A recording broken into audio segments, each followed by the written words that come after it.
Hello, everyone. My name is Antian, and welcome back to Five Guys Gaming. And specifically, welcome back to our ongoing discussion about popularity and burnout in gaming. For those of you turning in for the first time, a brief recap follows.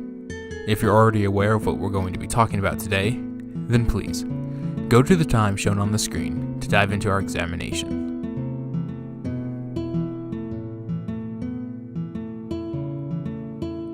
Still here? Okay, to be as brief as possible. Certain games are extremely popular when they are released. They can be popular for a plurality of reasons, some of which include good story, great characters, and renovation of gameplay. Yet, what must go up, must come down. And popular games experience what I call burnout, where the consumers get tired of the game and move on to something else. Now, burnout can come in a variety of forms, and I've selected two games, one of which we'll look at here in a bit, to examine how burnout is different between games. Does that make sense? Good. Now, let's get you up to the others who jumped ahead and start our examination of the game that is both famous and infamous on the internet, Undertale.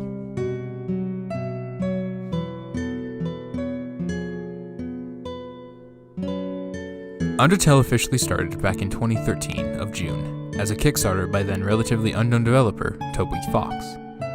Fox had made a name for himself in the Earthbound fandom for some of his ROM hacks, which, although popular, did not exactly launch him into the public eye.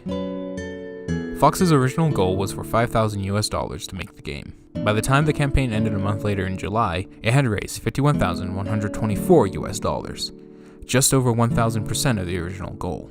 Fox then worked on making a battle system using Game Maker Studio, after which the project ensued. Fox had a goal with this game. He wanted to develop an RPG that was different from what had come in the past, which he had found boring to play. The game would have interesting characters and would combine storytelling and gameplay, so the game itself would be a storytelling device. Except for concept art and game sprites, those being made by artist Timmy Chang, Fox worked on the game entirely independent, preferring not to rely upon others. For the next 32 months, Fox worked on Undertale, working on the battle and dialogue systems, writing, and of course, composing the music. Undertale was then released September 15th, 2015 for Windows and OS X. In what came to be a surprise for Fox, the game was extremely popular, receiving critical acclaim from many reputable game review sites. Currently, Metacritic ranks the game as the third highest rated Windows game released in 2015, and in the top 50 of all time. Many of these reviews praise the game's combat system, which allowed for a pacifist route, where the player doesn't have to fight anyone and can actually resolve fights without violence. Called the story excellent, being hilarious on one hand, and rather heartfelt. Despite its humble origins, Undertale skyrocketed, and its popularity was only just beginning. At this point, Undertale was now coming up to the heights of its popularity, receiving fans left, right, and center. It was hard at this time to not find someone who hadn't played Undertale and had fallen in love with the story. Fans were going gaga over it. Gameplay and characters, the story, especially characters. Let's plays of the game were all over YouTube and Twitch. Fan art was popping up everywhere. Tumblr blogs were being created for the characters. From Sans Synapse to Bluke, from his theme to Megalovania, people were heaping praise upon this game. Theories about certain aspects of each of the endings were being done, examination of themes, what it tells us about each individual person. All of these were included when anyone talked about Undertale. From an outsider's perspective, it wasn't hard to see that this game had a huge and growing fan base.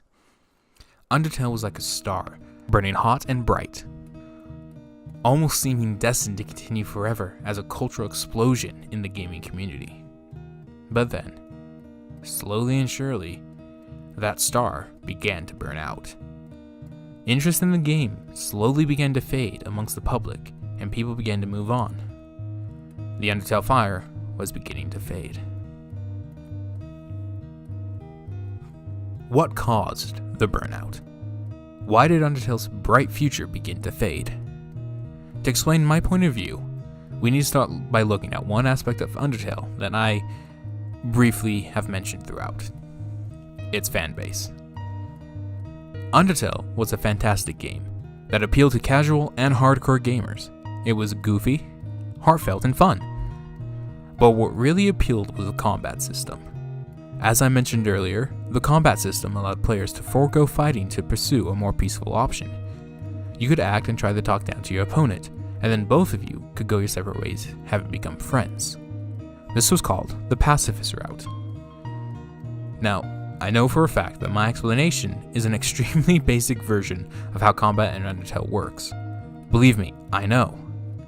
I only give that explanation so I can move on to my next point, how the fanbase reacted. It was strongly implied in Undertale that, in order to get the best ending possible, you had to play the game as a pacifist, not fighting at all and trying to become friends with every character. Undertale's fanbase loved this idea and latched onto it like bees attached to honey. This led to a problem, however. Many fans of Undertale began to say that if you play Undertale any other way than pacifist, you're playing the game wrong. A notable example of this was Markiplier.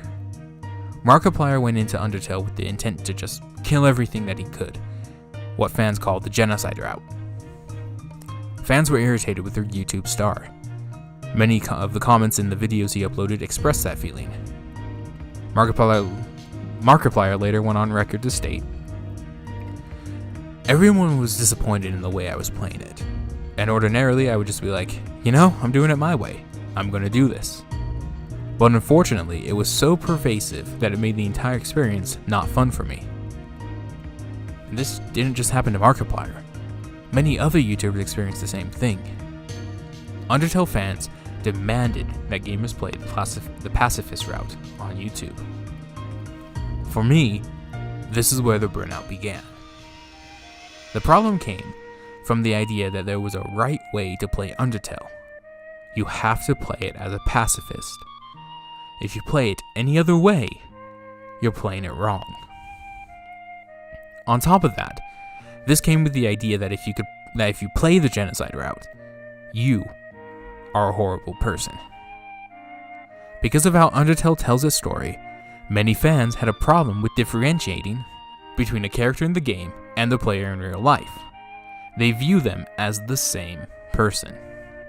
This led to many fans of the game to call those who went in blind and played the genocide route as equal to real-life murderers and child abusers. Now, of course, this may have just been a small minority of the fanbase that was especially vocal. It does happen. Nonetheless, this turned many people, myself included, off of playing Undertale within the first year that it was released.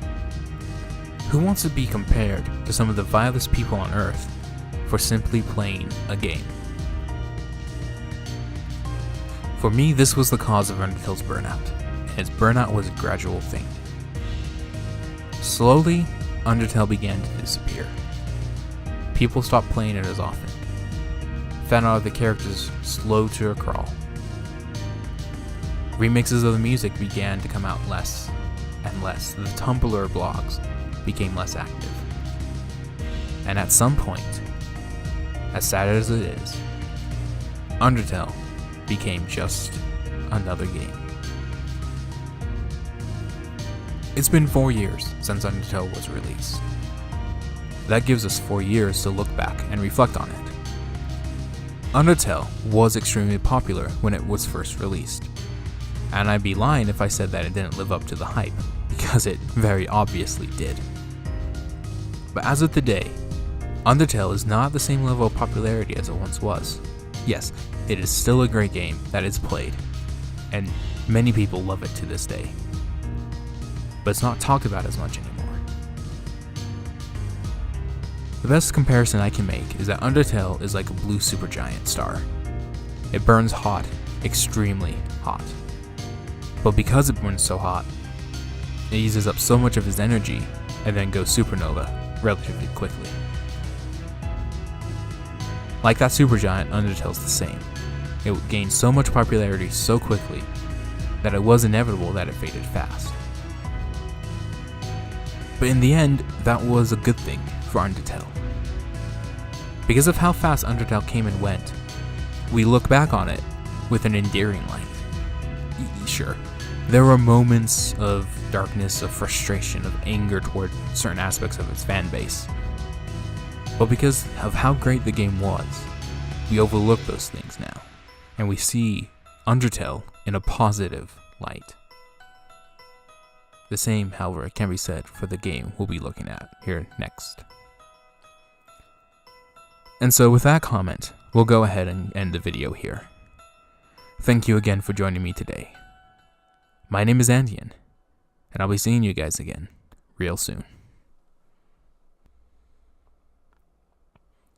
If you guys are liking the videos we've been putting out here on Five Guys Gaming, be sure to like them and then hit that subscribe button.